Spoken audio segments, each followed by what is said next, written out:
The first time I had homemade brownies, not from a box, was like a revelation to me. It was one of my college roommates and I was like, whoa, like what type of brownie is this? Like what makes it so good?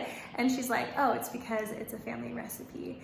Well, this is her family recipe that I'm gonna be sharing with you today. I've come across a lot of different brownies in my day, but this one's still, I think, my favorite. Homemade brownies from scratch. So much cheaper, so much more flavorful, so much more enjoyable than a box brownie. Trust me on this one.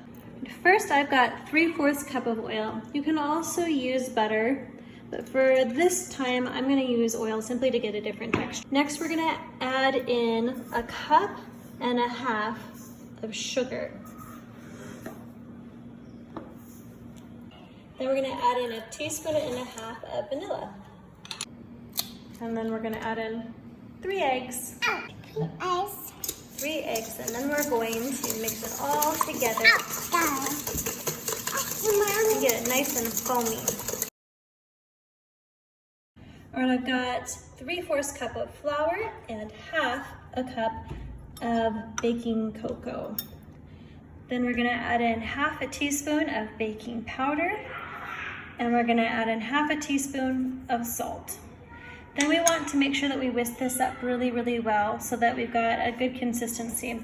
I often don't like to use 2 bowls, but in this one I feel like you just can't really avoid it. Get it nice and smooth, and then we can add it to our wet, frothy mixture.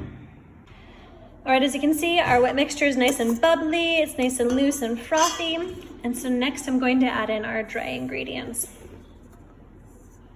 And then we're just gonna mix them up, get it nice and smooth. And go on. All right, I've oiled this 8x8 pan, and you can even just butter one if you like, but I think the fat is essential to get those crisp edges. Then we're just gonna add in our batter and smooth it all out. Into the oven at 350, and we'll let that cook for a while.